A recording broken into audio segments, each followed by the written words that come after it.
Good afternoon, everybody, and welcome to Crossroads at Mira Business FM in collaboration with Middlesex University, Dubai. My name is David Tully, and my wonderful co-host, Dima McCallsey, could not be here with us for this very special episode of Crossroads, but I am thrilled to introduce the man who could be here. Sharjah-based filmmaker and American University of Sharjah lecturer, Mohammed Mamdouh. You're gaining. I'm reading this from the text, so I get it all in there. I'm not good with the improv. You're getting global attention with your film Halal Dreams, and why? Because it's heading into competition at the Oscar-nominating Seattle International Film Festival, marking a major step for UAE storytelling on the international stage. And we're thrilled, Mohammed, that you could be with us right now for this episode of Crossroads. First of all, congratulations. Thank you, David, and thank you for having me. Oh, I'm really, I'm so thrilled you're here. And I'm thrilled to be back in the studio, too. Yeah, I can imagine. So thanks for welcoming me back in the studio. How's your past few weeks been? It's been quite busy. I mean, we kind of kept my head down and was finishing off a film and really just glued in with my students. Now, let's talk about, can we talk about that for a second? Then I want to hear about, you said you're glued in with your film. We're both teachers. I'm teaching at Middlesex, you're teaching at American University of Sharjah, and I take it you have also been teaching online, as I have had to do for the past few weeks. How's that been going for you? For us, it's been really productive, and I teach filmmaking, so my students have been very busy making their films and pretty focused. So yeah. That was the one upset for some of the students, that the ones who had gotten their filming in before everything broke out, in late February, they were in a good position to lock into editing, and others, of course, it's a bit frustrating. But of course, it forces everyone to get creative and find their ways around. Exactly, which is filmmaking, right? Yeah. And so it's a great lesson for everyone. Making it up as you go.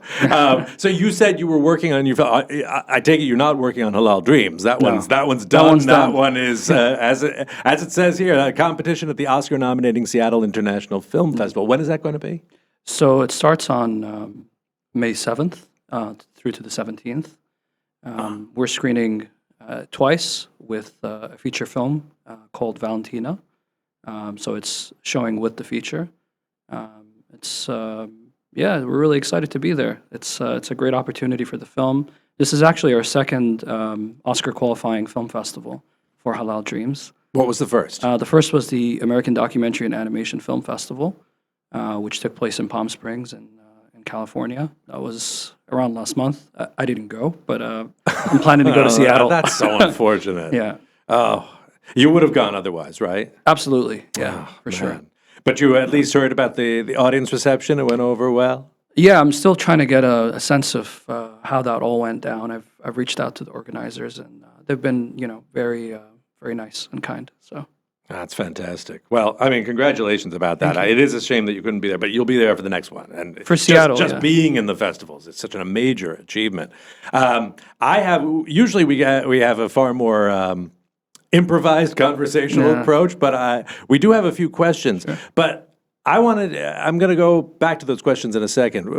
I was doing my due diligence, doing my research, and I was interested as a New Yorker. You said you first got your idea for Halal Dreams when you were wandering around Times Square. Can you talk a little bit about that? Yeah, so I'm, originally from Egypt, and it's unusual when you're in the middle of Manhattan and you suddenly hear Egyptian voices in the most authentic way possible, saying things you haven't heard other than in downtown Cairo. So that was the first time I experienced, halal cart being around me, and it kind of stuck with me, and I just didn't let it go, and I was just kept thinking, this is something I really have to show.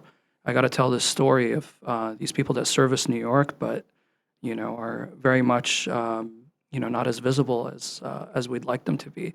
So I found somebody who was willing to take on this task with me, and it was a really inspiring experience. So now that was a particular experience, being in Times Square, hearing authentic Egyptian voices and wanting to tell their story.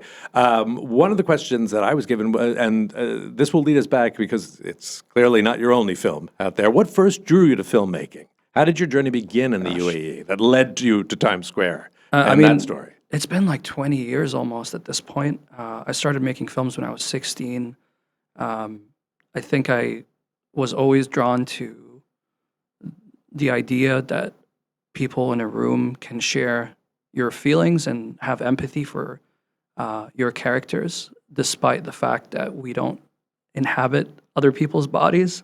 Film kind of transcends that and allows you to have that experience in a way that no other medium does. And I really wanted to spend my career really getting people to share this emotional and visceral experience, and that's what's been happening, and it's been such a blessing. That's I'm interested. I'm fascinated that the first thing you mentioned is that communal experience. Yeah. It is such a valuable part of filmmaking, and it's such an endangered part of filmmaking right now. Here's a question. I usually don't get these, but Tim put together some nice questions. I'd love to hear your thoughts. How do you navigate building a career locally while aiming for global recognition? Well, I feel really lucky being in the UAE because, having your home base here gives you a lot of advantages that you wouldn't get if, I was in a different hub like in Cairo or in New York. I'm a golden visa holder as a director, which has really impacted my ability to make films the way I do. How so? You mind elaborating on Yeah, that? absolutely. I mean, it's entirely supported by Dubai culture, which has made a significant difference in the way that I carry myself through projects. It's not related to my profession as a professor. I mean, these are two separate things that happen to coincide because I teach film. But it gives me this autonomy that I think I'm very grateful for, and also the stability and long-term thinking of a filmmaker and an artist. Like I can not ever have to worry about anything really because I feel like a long-term resident of this country. So it's a great feeling. Okay, you mean, are you speaking financially? You don't have to worry about anything? Well, I mean, being a golden visa holder gives you a lot of benefits and advantages, especially in the arts, right? So I think that opportunity that Dubai culture offered to artists and the way that they support and nurture them through programs, through initiatives, including the golden visa itself, is just, phenomenal. Would you mind going into that? Like, what are some of those initiatives and programs? Yeah, absolutely. I mean, they host so many film screenings. They have a ton of opportunities for filmmakers to apply for competitions. I believe there are grants as well. And this isn't just open to, to people like myself. It's open to everyone in the country at different stages of their career. So I think that's phenomenal. And at the same time, when I go to places like New York and because they are UAE productions, the films are UAE productions. So that's worth stressing too. It's a UAE. It is a person living and working in Times Square that you're telling the story of, but it's a UAE production. It's a UAE production, so I feel lucky in a way that I get to bridge both those worlds through the films that we're making in New York, but based out of UAE, supported by the UAE. The platform is provided by here. Exactly. So you were walking through a city on the other side of the world, and you found an underrepresented voice, perhaps, or at least one you wanted to explore. Yeah. So there's a question here that I think relates to that. What stories do you feel are still underrepresented in the region's film landscape? Well, I think anytime you try to tell a story of something personal that only you can access because you have a point of view on it, that's an instinct you want to follow, Because it's easy to want to go at it from an entertainment perspective and just think, okay, what would engage people? What would move the metrics? What would move the needle? Sure, but if you can balance that with something only you can tell, like that's what I tell my students all the time when they're coming up with the stories. Yeah, you want the narrative structure, but what story do you have access to that nobody else does? And everybody else in New York, that I spoke to kind of just saw the halal cart workers in the background. It wasn't something... Or didn't see them, I could even say. You could say that they weren't, laser focused on the role that they play in society. But I saw it so differently. I kind of romanticized it in my mind. I was like, he's servicing all of New York, and he's got a son back home in Cairo, or a daughter perhaps, and trying to stay in touch with them and raise a family that's abroad. I started thinking about what that three-dimensional life looks like And that's because I'm Egyptian. And I felt like, I'm also a third culture kid. I grew up here. So I felt like I connected to those, you could say, wavelengths of experiences, that he might be going through. And that instinct, turned out to be partially true. There's some things I learned that I didn't know. For example, it's not as black and white. Like, he has family over there too. He has family in New York, but his kids were in Egypt. So, it was a great learning experience for me. Yeah. So I'm interested. You said a few minutes ago that you tell your students that, of course, you need to learn the craft. Absolutely. You have to learn how to build the building, the story structure, how to hold a camera, all those things. Yeah. But then you also have to learn how to tell a story that only you can tell. Absolutely. Is that right? Am I putting? Yeah, that's true. And so, what are some of the things that you found in your own experience, and or what are some of the things you? It's one thing to say that to students. How do you help them find that? How do you find your own voice? And I guess a tangential question that's related to that: what are some of your influences as a filmmaker, as a storyteller? Yeah, I think you have to expose yourself to as much art as possible, and not just film. We're talking about art history. We're talking about literature. You have to expose yourself to experiences. You have to travel. And, like, I had a student a couple of semesters ago tell me that she can't take my course because she's going to do a semester abroad in Tokyo. And she felt really down about it because she's not going to get to make a movie the way she had planned to. And I was like, why do you feel down? That's going to enrich your experience as a filmmaker far more than being just in a regular classroom. You're going to make better films because of that experience you're about to have. And, so I always think that, filmmakers need to experience life in a way and take their own personal filters into those experiences, because we all see things differently. And that's what makes those movies feel so unique, is that perspective, that point of view that you can access. And it's a process, it's trial and error, it's iteration, particularly as screenwriters. Like, I do try, even the ones that are not screenwriters, I try to train everybody to be a storyteller first in discovering their voice before they actually start developing that visually. To be a storyteller first. To be a storyteller first. What do you mean by that? So we focus a lot on McKee, we focus on narrative structure, on dramatic change, and if the stories have those elements, that toolkit, those cooking ingredients, let's say. Yeah. And if they don't, they can't move on to phase 2, which is production. So it's mandatory. You have to figure out structure before you develop your style. Yeah. And doing it that way for us has been really exceptional. We've had over 60 film festival selections from our students. It's been incredible. Like, I'm really proud of them. We just had somebody win an award in Germany just last week, actually, for her film. Yeah, so this is one of your students. Yeah. I'm very proud of her. She's was it her final project? Was it it was her first documentary short film. Wow! So I was honestly inspired and astounded by her progress, and she's just starting, and she's already delivering such exceptional work. I loved what you said a few minutes ago about, and I'm always ranting about this to anyone who will listen. Very few do. That what you said about that filmmakers, sure, but everyone needs art history, needs literary history. These sort of sweeping survey courses, history, government history. People need this broad, big picture before they start focusing in on the details. Absolutely. And I do feel, I'd love to hear your opinion about this, that I do feel that a troubling trend globally in education, one we're always trying to fight in the classroom here, is that move towards specialization, that move towards just focusing on your career path and the basics of that career, that tunnel vision, even more than specialization.